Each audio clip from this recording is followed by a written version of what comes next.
안녕하세요. 저는 요즘 7세 아이와 함께 동화책과 그림책 읽기에 빠져있는 평범한 엄마입니다.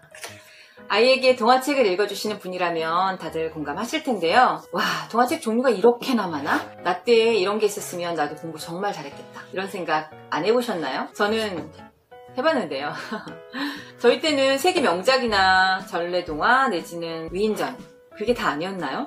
그런데 요즘은요, 경제동화, 과학동화, 수학동화, 철학동화, 인성동화, 리더십동화, 거기에 성교육동화까지 있더라고요. 뭐 그뿐인가요? 요즘은 엄마들이 그림책을 원서로도 또 읽어주시잖아요. 그런데 이 그림책의 세계가 또 예술이더라고요. 저도 처음에는 이 많은 책을 어떻게 읽어줘야 하나, 전집을 사야 하나? 전집 샀는데 비싼 돈 주고 샀는데 아이가 안 읽으면 어떻게 하지? 등등 좀 고민이 많았어요. 그런데 우연한 기회에 엄마표 독서와 또 엄마표 영어 모임을 알게 되면서 꾸준히 또 책 요가를 하게 되었고, 그러면서 그림책의 매력을 알게 되었습니다. 그림책을 읽다 보면 이거는 아이보다는 어른들이 읽어야 더 좋을 책이다 싶은 적이 꽤 많아요. 저랑 같은 생각을 하시는 분들이 많을 텐데요. 그런 분들과 함께 소통하고 경험을 나누고 싶어서 이렇게 유튜브를 하게 되었습니다. 오늘은 그 시작을 우리 아이 동화책 어떻게 읽어줘야 할까 해보려고요.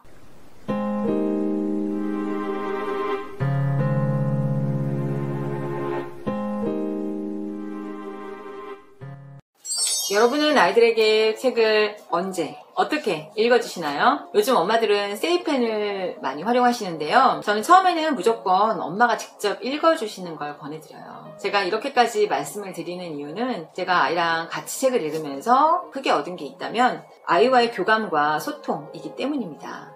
저는 주로 잠을 자기 전에 아이랑 책을 읽는데요. 여러분은 주로 언제 책을 읽으세요? 저희 아이는 책 읽는 시간을 워낙 좋아하다 보니까 새벽 1시나 2시까지도 책을 읽어달라고 할 때가 종종 있어요. 그럼 엄마로서는 또 걱정이 되잖아요. 그래서 키 안 클까봐. 그래서 얼마 전에는 제가 아이한테 늦게까지 책을 보면 키가 안 크니까 그만 보고 내일 읽어줄게 라고 얘기했더니 아이가 하는 말이, 그때 정우가 뭐라고 했죠? 시는 늙으면 되겠냐? 이러더라고요. 틀린 말은 아니지만 걱정은 되잖아요. 좀 일찍 잠자리 들려고 해도 제 사이클이 저녁형이다 보니까 그게 잘 안 되더라고요. 그래서 고민입니다. 아이 책 언제 읽어주는 게 적당하다고 생각하세요? 우리 책 육아맘들의 조언 계시면 좀 댓글로 부탁드려요. 이렇게 아이가 엄마와 책 읽는 시간을 좋아하게 된 건 아마 제가 그 시간을 진심으로 좋아해서가 아닐까 생각해 봅니다. 사실 그게 엄마표의 핵심이죠. 아이가 이제 좋아하기 전에 엄마가 먼저 좋아하면 아이는 또 엄마를 따라서 좋아하게 되잖아요.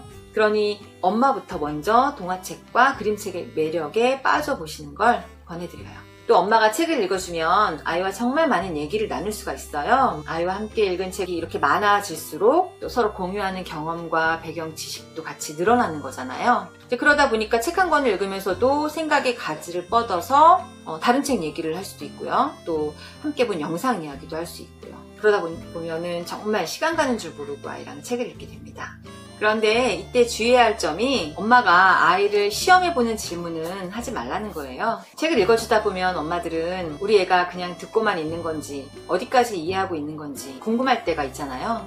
저희 아이도 책을 읽으면서 질문을 많이 하는 아이가 아니다 보니까 좀 확인해보고 싶을 때가 한두 번이 아니었어요.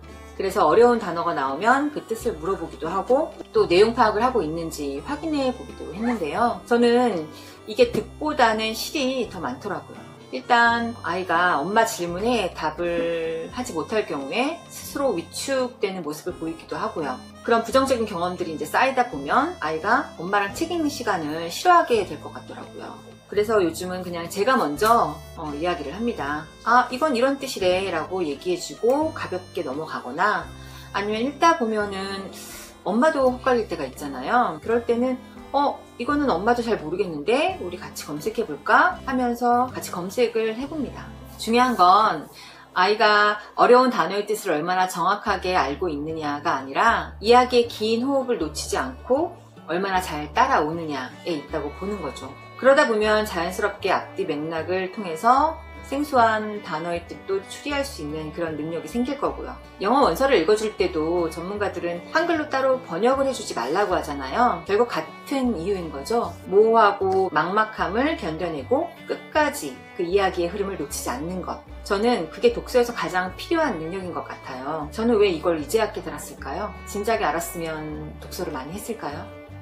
모르겠네요. 여러분은 어떻게 생각하세요? 사실 전 독서에서 가장 중요한 건 그동안 어휘력이라고 생각을 했어요. 그런데 그건 독서를 많이 하다 보면은 자연스럽게 생기는 거잖아요.